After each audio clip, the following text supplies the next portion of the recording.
37, je crois.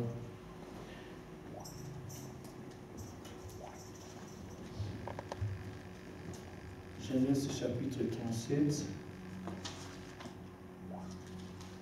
du premier verset jusqu'à 36. Chapitre 37.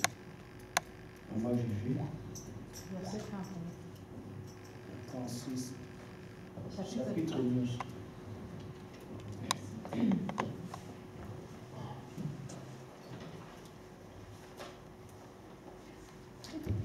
Genèse chapitre 37. Jacob demeura dans le pays de Canaan où avait séjourné son père. Voici la postérité de Jacob. Joseph, âgé de 17 ans, faisait paître les troupeaux avec ses frères. Cet enfant était auprès des fils de Bila et des fils de Zilpa, femme de son père. Et Joseph rapportait à leur père leurs mauvais propos. Israël aimait Joseph plus que tous ses autres fils, parce qu'il l'avait eu dans sa vieillesse, et il lui fit une tunique de plusieurs couleurs. Ses frères virent que leur père l'aimait plus que eux tous, et ils les prirent en haine.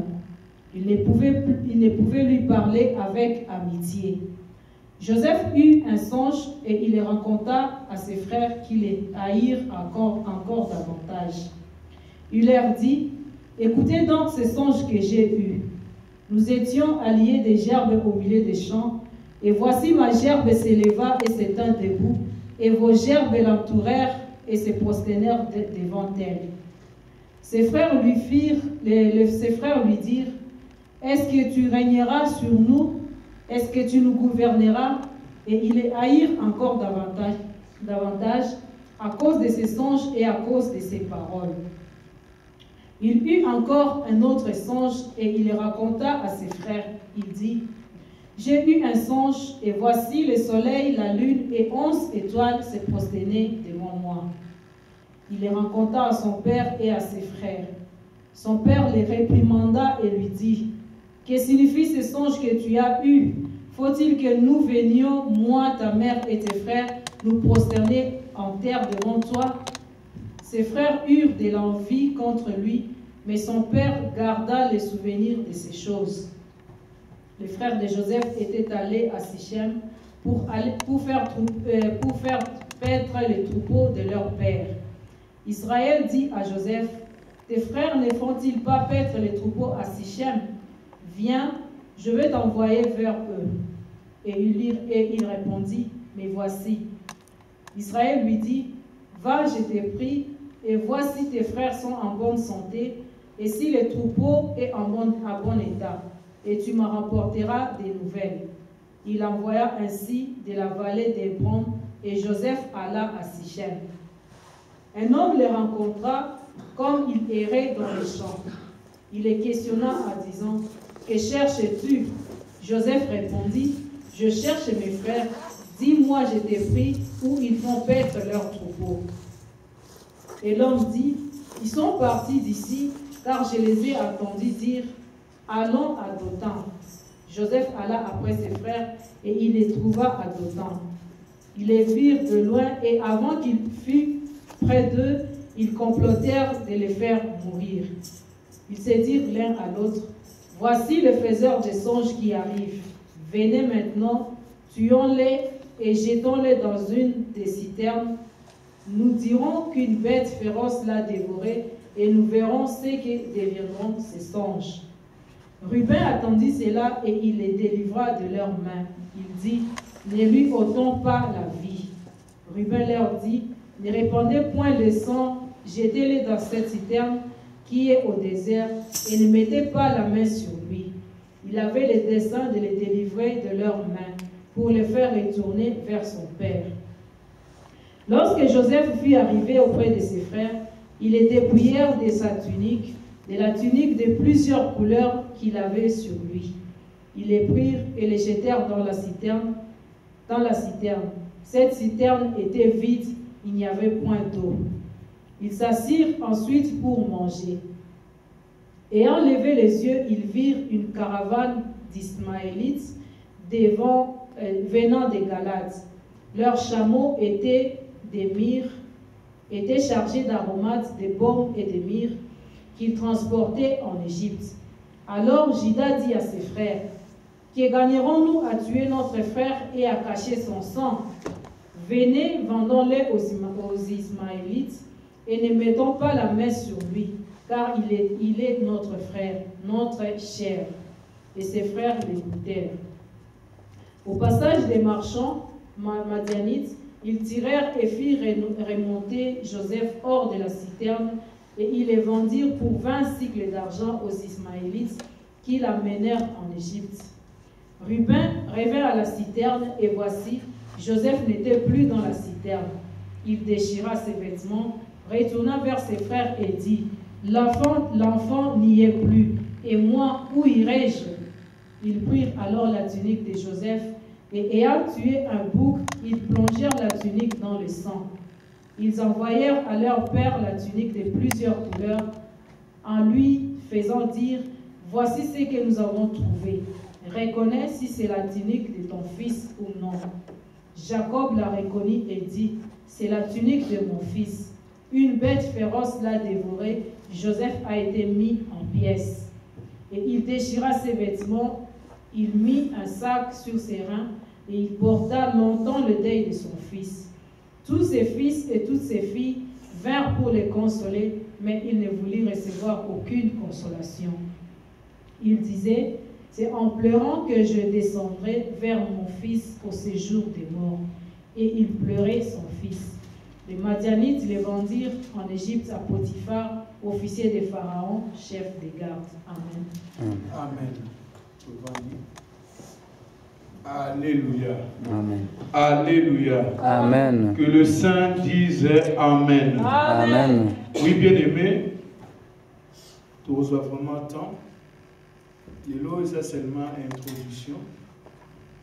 Mais Mikolo et Tikali, chaque fois qu'il va intervenir, on va révéler la vie de Joseph. Amen. Amen. Alors, les lots, tous on va sur la vie de Joseph. Première partie. Joseph jeté dans un puits.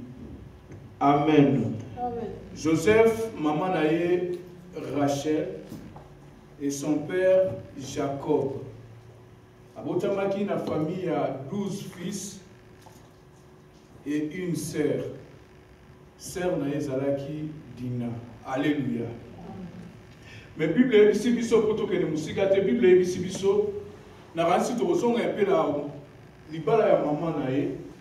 Maman naye azalaki tokoyi koloba mwasi ya liboso.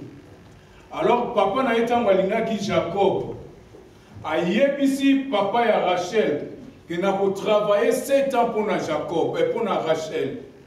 Et ba accordé à travailler 7 ans, après 7 ans ba koyi kopesa ye Rachel. Bible lobi après avoir ko travailler 7 ans, mukolo ya kopesa Rachel va changer va pesi yaya Léa. Alléluia. Parce que la coutume juif yaya akule ke kwa ko bala liboso ya yaya te. Alors, le col Jacob alingaki toujours Rachel a insisté ba bina bon le col lingi Rachel pour permettre de travailler encore 7 ans alors tu peux ça yo Rachel. Alléluia. Tu vois il a travaillé 14 ans pour na azwa Rachel. 7 ans Azui Léa, ce qui s'est limité seulement à Léa, après au 14 ans. Alléluia. Mais le coup linga qui Rachel, Bible lobby a quitté la 14e année. Et à cause de cet amour envers les Rachel, Zambe a sali que Rachel a comme stérile. Or la Bible nous dit, dans Katikati Nabiso, il n'y aura pas de femmes stériles, ni de femmes qui avortent. Alléluia. Amen. Et volonté en Zambé, Moutoumoko takoui ko empêcher moi s'accomplir. Mais Bible lobby azalaki ako azalaki stérile. Donc avant d'aki tant moulaï azobota susté. Donc tant moulaï abota kate batie na liste ba bota ti basi ba bota te ne ba lobana ngala basi ba milan. La kasi ba médecin attend wana ba sukaki. Mais Bible lobi tellement soit qui tamoulaï, nzambe na grâce naïe, a abandonné ba oya yete. Un jour à Kanisi Rachel a pessillé Joseph. Joseph tango a potami, papa na yelo kona monika poti Joseph a potaki na kimukolo. Amour nyoso to zalaki nango a pesi yango pa ya Joseph. Alingaki tellement Joseph, Bible lobi a saleli tunique moko, tunique wana ezalaki maboko milai, tunique wana ezalaki ya ba couleur rebelle. Tant on a expliqué, on a fait sa définition même dans l'explication il y a tunique wana. Tellement alingaki Bible lobi Rachel a soukaika kawana tenzambe a pessié moi na mususu Benjamin. Mais malheureusement on kolakine bobota Benjamin, on kolopa kufaki. Mais la Bible zoloba Jacob alingaki mingi Rachel, alingaki mingi Joseph. Et là on peut penser que Joseph a komaki ceux qui ont dit na bandeko na ye, bandeko ne bazo beta ba histoire na bango, bandeko ne bazo sala ba aventure na bango, bandeko ne bazo sala mama na bango, Joseph osale ko vanda kan. Alors tant ba aussi ça osala makamu na bango, yeta ba kozonga, aye pa ya papa, alobi no tala ribe comportement des aboy, azo sala kutu boy, tala Levi azo sala boy, tala Simeon azo sala boy, tala Isaac azo sala, musala ne zala ki bifunda funda. Alors, on a dit funda naye, a comment qui pensa fils aimé ya papa. Or, bande konaye na mamunyo surtout Joseph asare ko sala, ezare ko pesa ba mukanda. Alors, Bible lobi parce que uti kotanga, mukolo mususu Joseph a telemi. Joseph a vu songe.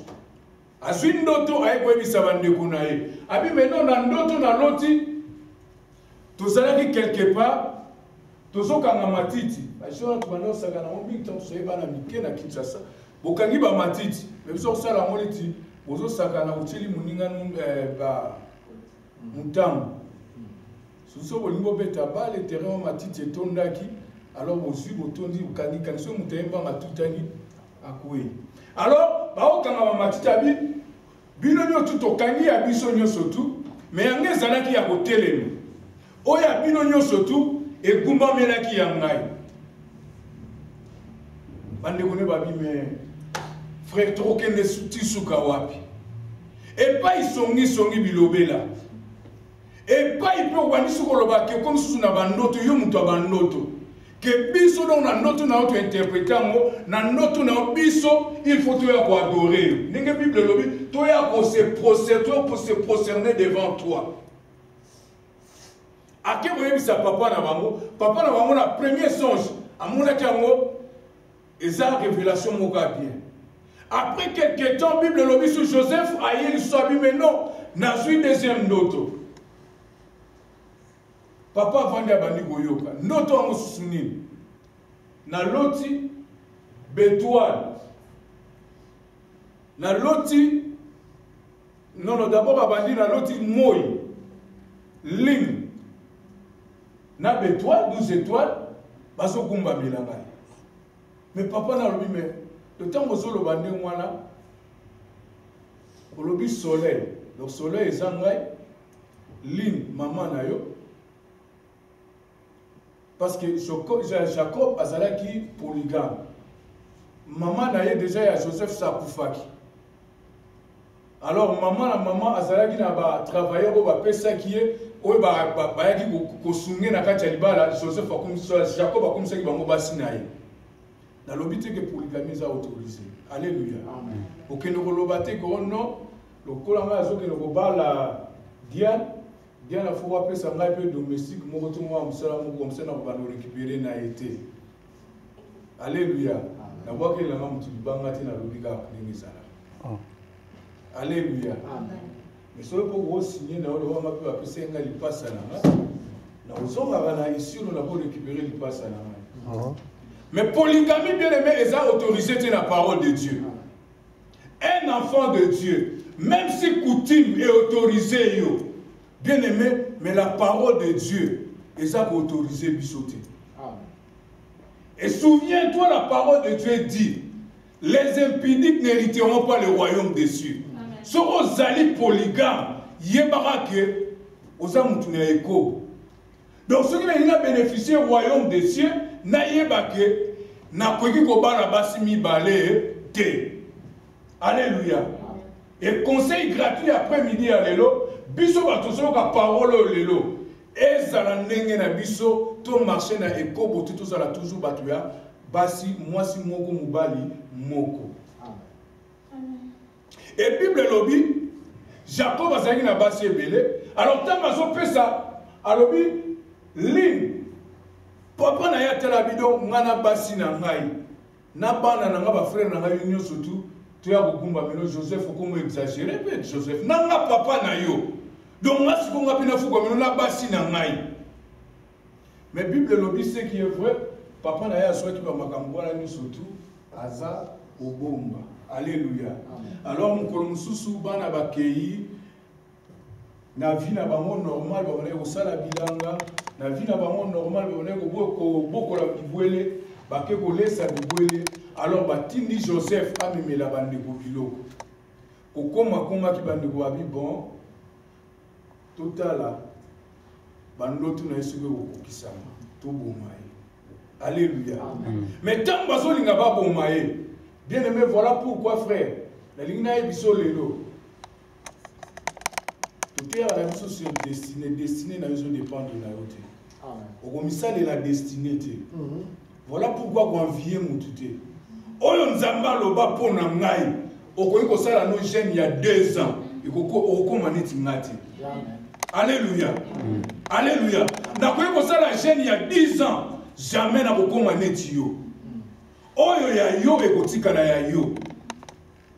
Nzambe aza destiné à moko na biso ezo dépendre na ote pasteur Fabrice mais ezo dépendre na Nzambe yemoko mais c'est seulement pour ne kokisama yo faut na crainte ya Nzambe okoyi ko détruire bolangu Nzambe abongiseli yo mais jamais yo ko benga bolangu moko na kati ya bomo ina yo Bible lobi Joseph destiné Nzambe abongiselaki ye. Un jour, il faut bafouka melaye. Un jour, il faut conduire l'Égypte. Ame ma peuple na Égypte. Un jour, il faut la sauver les bas à Israël. Mais ma frère na ba bil lelo to kosuki sandoto no nanzela. Bien aimé na lobaka souki ça na mutu moko ko abandonner. C'est le diable qui doit abandonner. Mais biso jamais to ko abandonner. Bien aimé atana ko lelo 1000 fois. Atako yo kokutanga na poussière, bozo seka. On zamba yebisanga, on zamba la ka ekokokisaka ma un jour. Alléluia. Amen. Bien aimé ton la terre Mathieu na kanisaka, nazana nzela monga fu. Nazo kende masina na makolo. Petro ko mba to ebikin bazara. Outikina. Le monga fu la côté mataki mayo. Nazo kende makoloti masina. Avec ami final nguba na poche nazangi mbonga kusomba mai mais leo nazane ro amen ndeko ngalo bayina ngabina yuzo zanga na mbonga transport zo lo basuli ba tika wa histoire na yo bien aimé Joseph balobi lelo to kusukisa bandoto na yo et Bible lobi ba kangiye tambo ali ba boma yana banga lobite yana banga libosa lobite bobo maïté tobo kaina libulu et libulu na batonga ka mozaki moulai parce que bazaki na difficulté à mai donc batobola ki yango moulai problème na oto batobola ki yango te ke pour baba na bozo mai batobola ki yango soki mbule beti mai etondi babani ko récupérer mai wana donc ezaki benza ya moulai babwaki Joseph na libulu wana yaya na ye na idée que tangu baleki bakokende na koyana libérer leki akei na ye malheureusement batu pe basombaka batu bazanga bate babandi koleka bafrère ne babi bon oleke toteka ye oleke toboma ye tozwa ye toteka ye akende na bandoto ne kuna komisa totala ndenge nini ekokokisama bazwi bateki yake bien aimé mokili eza moke mokili eza moke soko sali mabe a na Deutschland au cas où va aux États-Unis un jour au Cameroun aux États-Unis. Alléluia. Amen. Alléluia. Ah, to zongo bike no ngana sina koma na nga Dutch. ozongi kuna na ba village kuna ozongi kuna ba village soki na boma bakoki kuto na boma un jour bako récupérer na boma nzambe aza nzambe alléluia tokende rapidement tobi lelo ezali kaka kozala kaka introduction toloba Joseph jeté dans un puits verset 2 donc pasalaki na mboka Cana Bible dit Jacob demeura dans le pays de Cana où avait séjourné son père. Voici la postérité de Jacob. Joseph avait 17 ans, faisant paître le troupeau avec ses frères. Cet enfant était auprès de fils de Bila et de fils de Zilpa, femme de son père. Et Joseph rapportait à leur père leurs mauvais propos. Verset 3. Israël aimait Joseph plus que tous ses autres fils, parce qu'il avait eu dans sa vieillesse. Et il lui fit une tunique de plusieurs couleurs. Verset 4. Ses frères virent que leur père l'aimait plus que eux tous, ils le prirent à haine, et ils ne pouvaient lui parler avec amitié. Bien aimé, verset 2 à verset 4, la jalousie de ses frères. Bien aimé, Moutou aza jaloux, aza capable à Koubouma. Alléluia. Voilà pourquoi, frère, il faut pour Nabaninga, il faut pour Nabaninga. Il faut pour Nabatu Oyo Rovanda Nabango. Il faut pour Nabatu Oyo Osala Nabango. Baba coopération. Nous avons l'exemple, moi, on est tous vivre pour nous exemple à Batouté. Les noms, par exemple, ceux pour mon frère Poupa. Les noms, par exemple, ceux pour mon frère Didier. Ce sont les gens autour de Nabango, c'est là où on boit qui Nabango. Donc, tant qu'on a souffert, on a un problème il y a ces jours. Pour ne pas aller la vie, mais non. Comment passer par Roti Gayabi? Mon collègue, comment il y a Poupa et comme un problème dans la les jours où Poupa Yoki qui n'ont passé pour la vie ces jours, aïe qu'on se peut la langue et l'homme. Mais le jour où on n'a pas de la marée, on est comme un dingue. Alléluia. Yo moko ozo détruire destinée na yo. Oya ngai bien aimé ça ya yote. Amen. Ce qui nous a à bénir papa Didier na yo se pelana papa Didier. Même si on n'a rien, na se pelana papa Didier. Parce que le panier circule encore. Amen. Voilà pourquoi nous avons prié, qu'on a raté qu'on zambe, pas mon langa passé Fabrice Ayokason. Ayokason par rapport à quoi? Parce que hier le sous-asa bien aimé de Dieu. Nous avons destiné mon roi à Malam Ponaï. Ce qu'on a sans m'a empêché ma camuneko Kisam. Or, personne ne peut empêcher la volonté de Dieu de s'accomplir. Ba frère Naye, ba l'examen la jalousie. Ba yinié.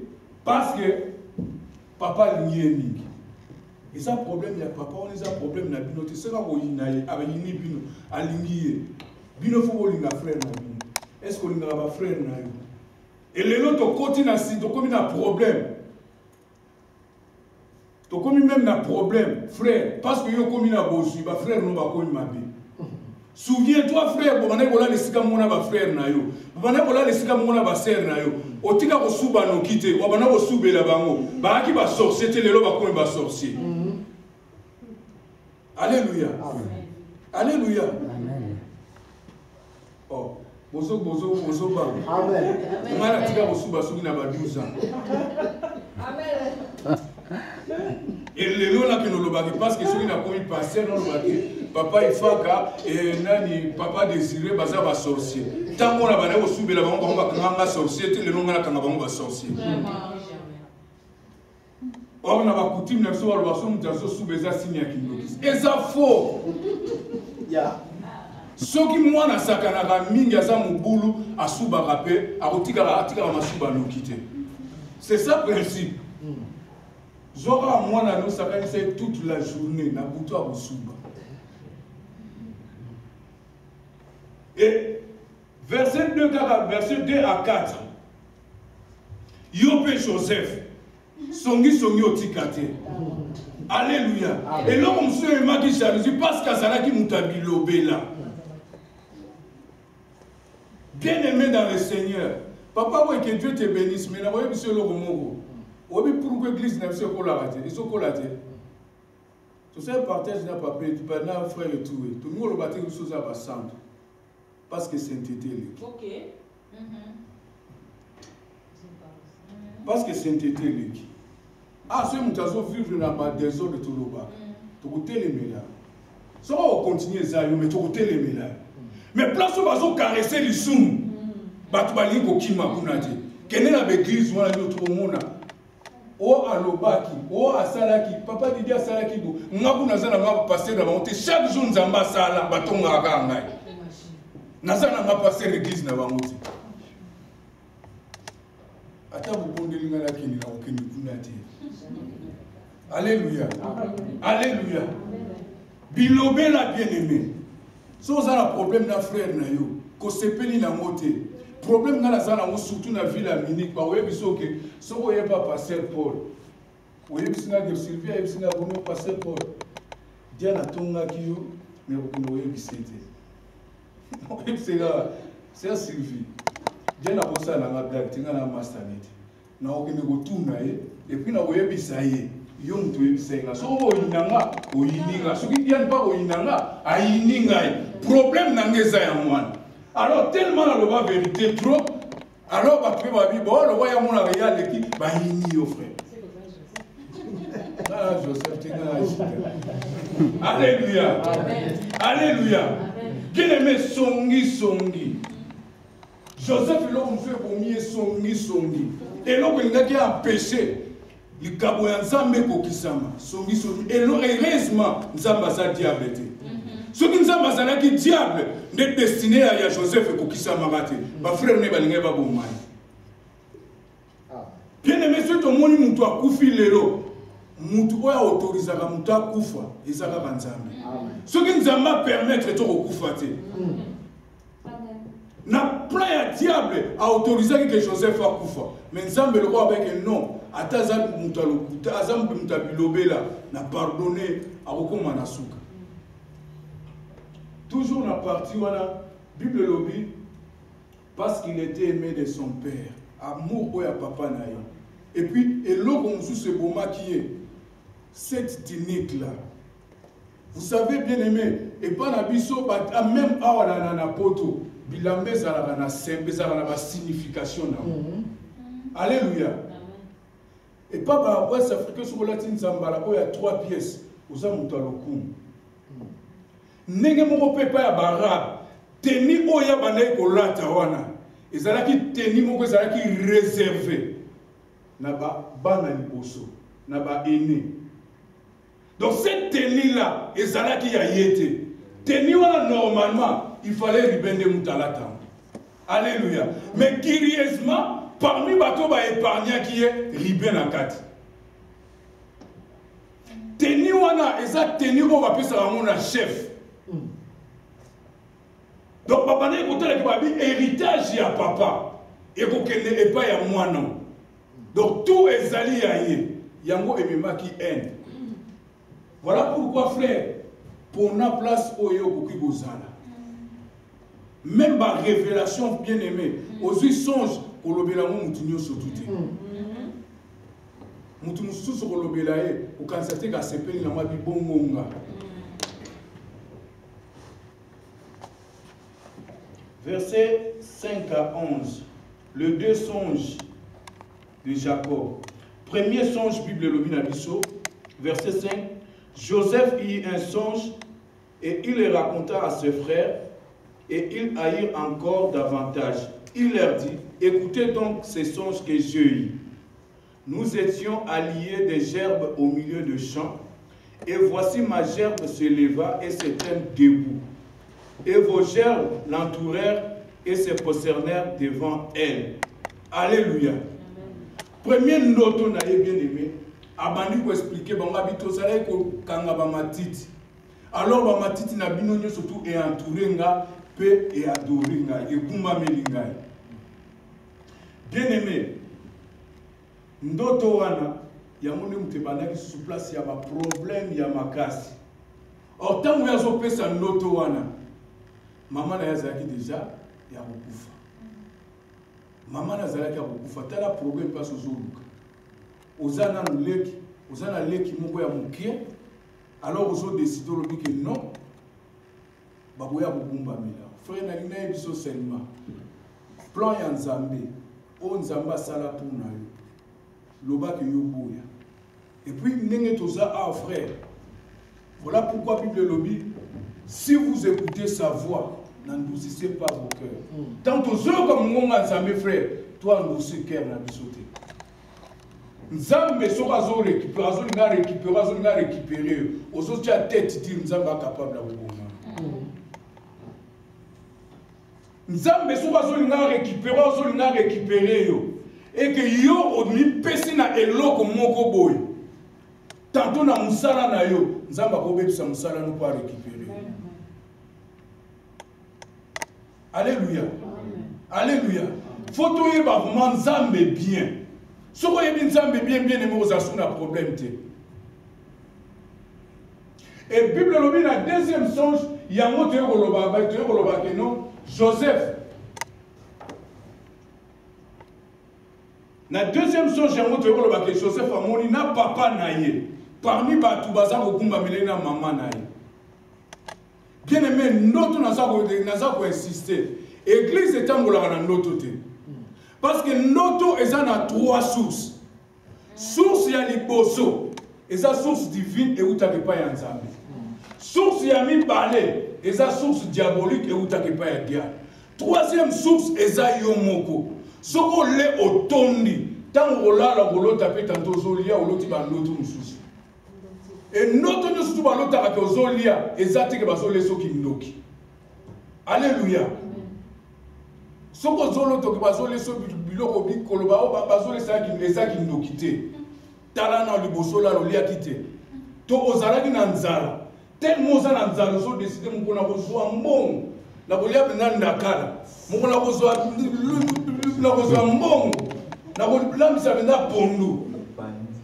Do yo moko so tambo so sela bando tango kolala kolota ndoto wana. Alléluia. Même ce que nous disons autres sont même ma femme de nuit, ma mari de nuit. Bien aimé, monsieur, ça va femme de nuit. Tellement les là sert ou en a trop. Ce qu'on les kika au monde a caillé et puis ma monsieur va s'en coucher à mon moi ça pour kolobate. Attends, vous ah c'est bon à tout par la foi na kubala. Tango ke ne kolala pour lotier. Oyo lo bino sert on a mukolo ko mekabosé na mapo yo bino a femme de nuit pour na mona qui na butu. Te yonde. Alléluia. Bien aimé, l'église de Dieu, tu comptes ici des ordres d'interprétation à nous. Et notre moussou c'est allié à diable. Vous savez bien aimé, même notre tolotaka, pourquoi la lobby que, na bandi d'abord na lobby, bazalaki kosala bilanga. Et puis bazalaki kobokela bibwele.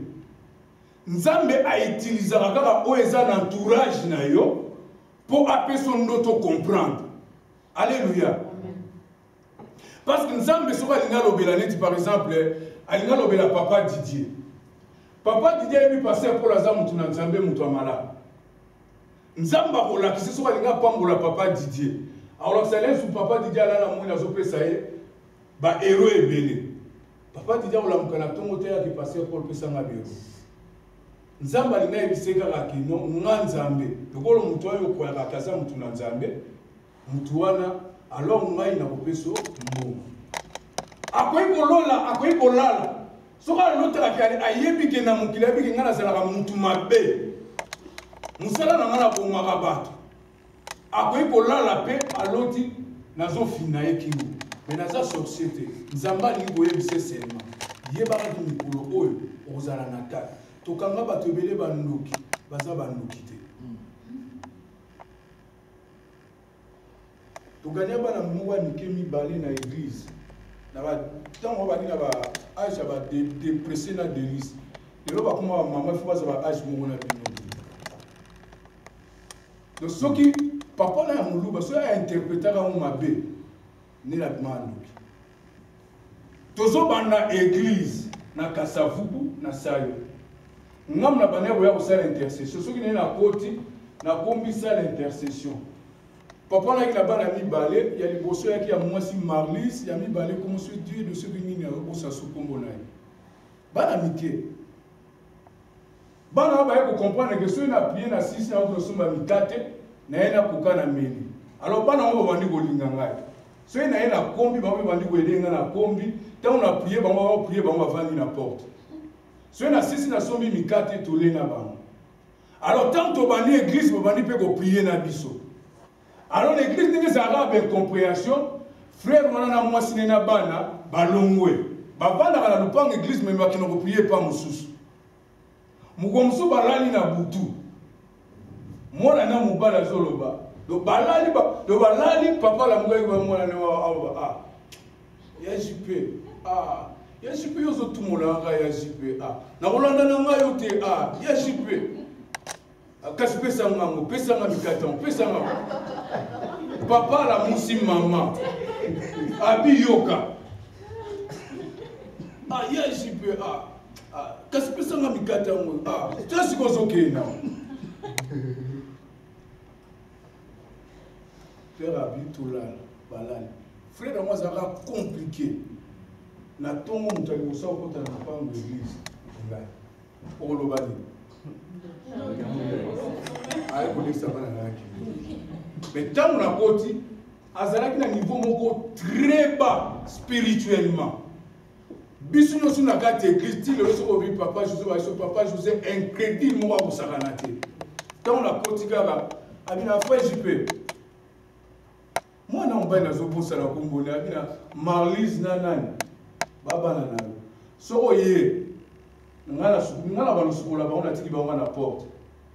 Biso na mwasi na nga toke na biso, mwasi na yepe mwa Jésus toke na biso église. Yo ozui ba mo ba continue kodim. Tango ba kosilisa. Ba vanda na yo liboso ke ne tita mwiso to boya. Nga oh, mais papa José pour nani abandi ko expliquer nga loto wa. Tango na sisi na ko ebisa, tango ya kene passer na biso ya ko ba no batikala nini, na expliquer abi. Quelle grâce! Monsieur Abina Sobi va interpréter comme on a dit. Alléluia. Ndoto est à 3 sources. Source moko diabolique, source moko ezaya yomoko, source moko pe ezaya yanzambe. Mais oya nani, nzambe utilisera toujours biloko oyo ezali tout autour na biso. Soko za muto rainingu, nzambe ko utiliser biloko rainingu pona yebisa yo. Alléluia. Ce que vous appelez mon soki ya ba flingue soki ba bi ko be na ngwa nini. Alte flingue. Alte flingue ba ko utiliser ba koko ba alte flingue pour comprendre. Pour ça ba utiliser biloko ba réunir pour comprendre te. Il faut pas utiliser ba biloko ba alte flingue pour comprendre. Que les saints disent à peine. Et parti, je suis parti à verset 23.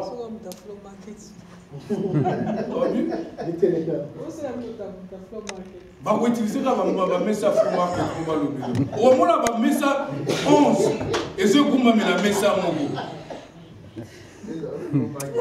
manquement. Verset 23. Lorsque Joseph fut arrivé auprès de ses frères, il était prière de satanique. Alléluia. Bien-aimé, pour destiner en Zambie, plan en Zambie tu dois accepter d'être dépouillé. Alléluia. Mingi katikati na biso, olela ka frère, ozwaka temps ya ba prière, mais tu n'es pas dépouillé. Frère na biso Joseph, lolendo na ye, ezalaki tunique na ye. Même temps bazolo baneke kende otala bandeko na yo, akwa kolata te lamba mususu. Alatika ke la mona parce que tant on a beaucoup mal liboso na bango na côté le maneti chef. Eh, kalaka bo umeli po nani. Et donc so bo mayo bien aimé eza orgueil. Et donc so bo mayo eza orgueil. Et ba marié mingi, ceux qui ba couple belé ba divorce salami. Moi si so kaza na rien, aza obéissant. Mais mon kolabandi ko so mbongo. Akomi na lolende. Alléluia. Alléluia. Amen. Raro mona moi ça soumeli mbali complet avec. Ako no so beloga ba charpe, Ba chapeau, ba chaussette. Mais que nous tala za soki na 25 soirées. Tous les 20 soirées sont maman na mbali. Moi, c'est à Zouaka. Et donc, il a saqué l'olène. Alléluia. Même Mibal, en général, nous les frères, ceux qui t'osent souffrir, parce que t'osent dépouiller. Orgueil et latibiso. Aux l'église, aux hommes, on a vu l'équipe à Tounion surtout. Alléluia. Alléluia. Vous voyez pourquoi l'église, il y a Corinthe, si je ne me trompe pas, il y a l'apôtre Paul à lobby, que les femmes s'étaient à l'assemblée. Moutazoya au tcha offrande. Asimimbo onebo. Ce que ça qui sent, azola qui sent. Aïe bien tout ça, ça ce que nous tous agi na ebende. Oya otika. Il faut la dépouiller. Comment vous allez dépouiller? Et là, vous avez la barrière dans la catégorie de la vie na biso. Pour na plein d'examens, ça peut bien les gens en retard. Ce que sont où mais la nakana yo parce que ça mutalokuta. Menteur. Joseph Ozalaki peut monter à l'okuta. Tant que nous rapporter Bible il rapportait tout ce que ses frères disaient. Abana ko tchana commentaire. Namara l'okuta. Il faut ça la dépouiller. Mais les autres qui ont ça dépouiller, tout le monde a dans l'église à lobby, passer vie privée dans la retrouver, qu'on toucher. Namara manza mais il n'y a pas de vie privée. Ou bien au pays. Ou bien au bimissimo thème na yo nyonso. Voilà pourquoi la Bible déclare que l'humilité précède la gloire. Mutoya bimili boso wa bi nazala ki muyibi. Mais nazo regretter na kotikala ka jamais ko yiba na vie na ngai. Mais mutu soka yé azo biso que non, atala ngana na mona passe pour na kozwa mbongo ozora mbongo wapi. Frère mona leo lingae bien ka utiliser on ndinga mabe. Papa na gangene titi abi ngala somba 5 mapango boy na boy. Abi papa expliquer nga un peu. Na tango Mobutu, oza ni ministre, ni PDG. Osomba ka munengeni. Papa bani ko expliquer mais mo muyibi. Donc si ko linga pena ko muyibi pona somba 5 mapango. Alléluia. Accepter d'être dépouillé. Alléluia. Amen. Alléluia. Amen. Accepter d'être dépouillé. Pour nous tous à la dépouiller, ils ont des étapes belées, ils ont l'okuta, ils ont mouyibi, ils ont songi, ils ont ekobo, ils ont hypocrisie, surtout hypocrisie, pas double face. Akoye pas na ya bimi mutu malam, tant à quel côté vous n'avez pas na face mususu.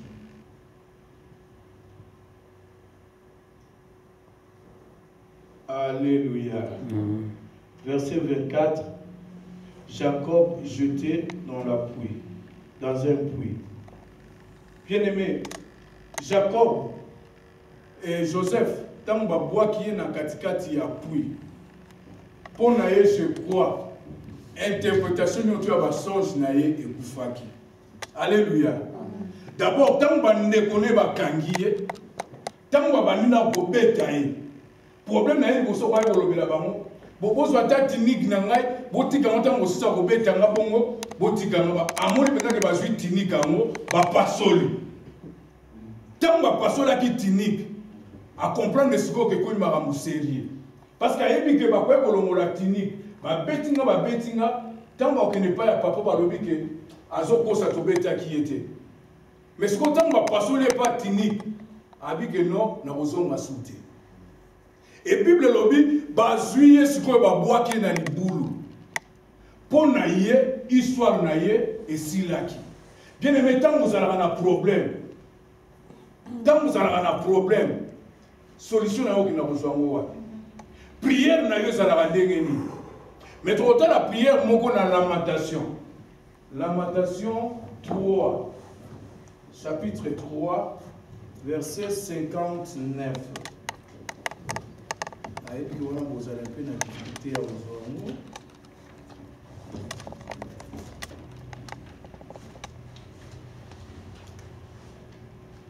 Lamentation, chapitre 3, verset 59. L'Éternel, tu as vu ce qu'on m'a fait, ce qui on m'a fait souffrir. Rends-moi justice. Alléluia. Bien aimé, tant que vous avez un problème, misu na yo ezala fixe epai ya Nzambe. Alléluia. Mutu akodélivre yo bien aimé eza mutu te. Secours eutaka epai ya Nzambe. Soki oza mwana Nzambe, il faut se confier epai ya Nzambe. Mais soki misu na eza fixe epai ya bato, bien aimé okoavancer te. Problème il y a Joseph, n'a qu'à dire à comprendre. Ba petit à comprendre, ba so bête, nous sommes ba notre notre nyama, to la musu ko kisama. Aye ko comprendre que non Nzambe, ce n'est pas moi. Et ça problème n'a pas ça problème na yo. Nzambe salanga Nzambe edenga. Nzambe salanga grâce. Frère, maintenant où il y a un problème. Regarde, le problème de la chose à la néni. Osa d'abord un problème tant de quoi il y a. D'abord, on va dire au tala, na ya na moko za na poto. Nzamba peso révélation aux États-Unis, nzamba peso révélation y na poto. Tant moi nous en Afrique. Problème na totalité, na ya na moko poupa. Donc ya na poupa na fois pesa na 5 000 € pour na ken. Pour pas avoir problème na yo, mutale ki ba mutola ko problème a poto za poupa te za Nzambe. Alléluia.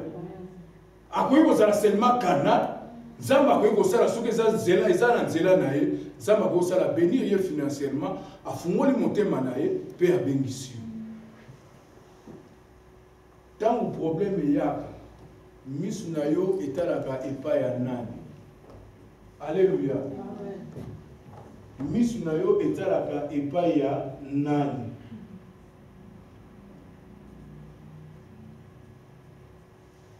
Alléluia. Amen.